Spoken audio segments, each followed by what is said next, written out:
Julio, may dala akong pagkain. Paturo ako sa nanay ko na magluto. Ito, oh. Ay, salamat. Sige, sige. Lagay mo lang dyan. Kakainin ko mamaya. Uy. Bakit? Girlfriend na kita, diba? Baka makita tayo ni na sister. Ano naman?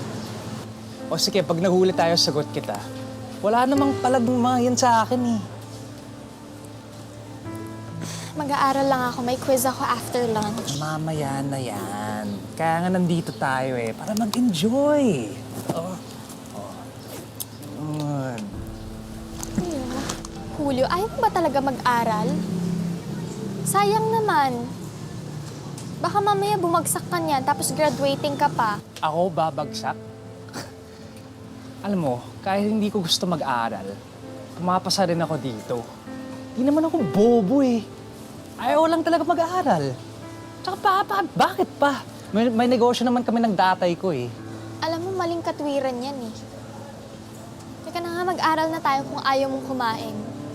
Quarterly exams na natin in 2 weeks. Mag-review tayo. Kat, enjoy life. Julio, college ka na sa next school year. Wala ka bang planong kurso? O kaya pangarap sa buhay? Oh, sige, sige. Para sagutin ka.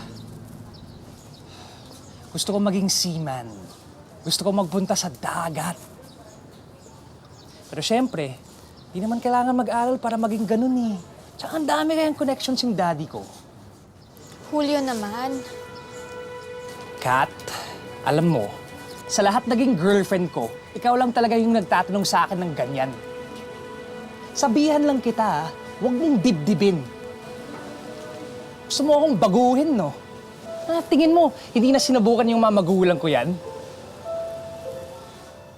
Julio, hindi naman yun yung point. Hindi! Iba yung dating sa akin, sorry ha. Girlfriend kita ha, hindi nanay. Next time, huwag mo akong kukulitin ng ganyan. Kasi porke girlfriend kita, may karapatan kang magdesisyon para sa buhay ko.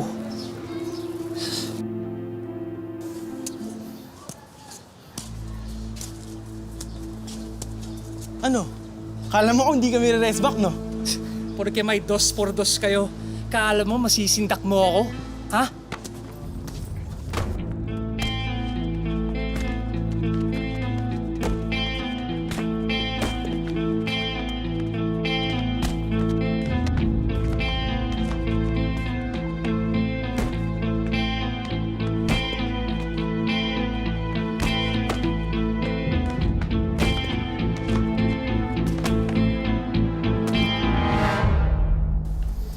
Kat, salamat ha.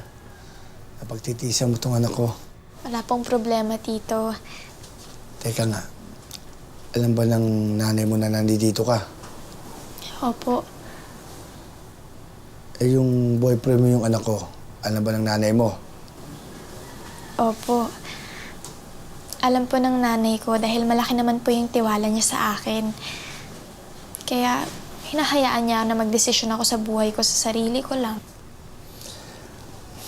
Sana, ganyan din mag-isip yung anak ko. Teka, pupunta mo na ako sa kusina ha. Kukuha ko ng mga kainin yung dalawa. Ay, sige po, Tito. Salamat po. Sige.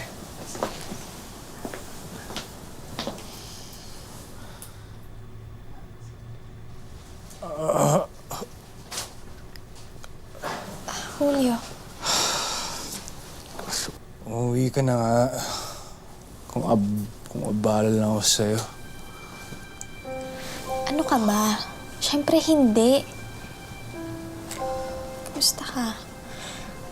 Quarterly exams mo na next week. Kaya ito, kinuha ko yung mga lessons mo. Para kapag magaling ka na, pwede ka na mag-aral. Gagawa na lang kita ng reviewer. Ano? Hindi mo ba ako papagalitan? Dahil nakipag-rumble na naman ako. Diba sinabi mo sa akin na ayaw mo na pinagsasabihan kita? Kaya eto, gagawa ko ng option. Pwede ka naman makipagbugbugan kung gusto mo eh. Bibigyan lang kita ng option, baka sakaling gusto mo mag-aral para sa exam mo. Gagawa ko ng reviewer.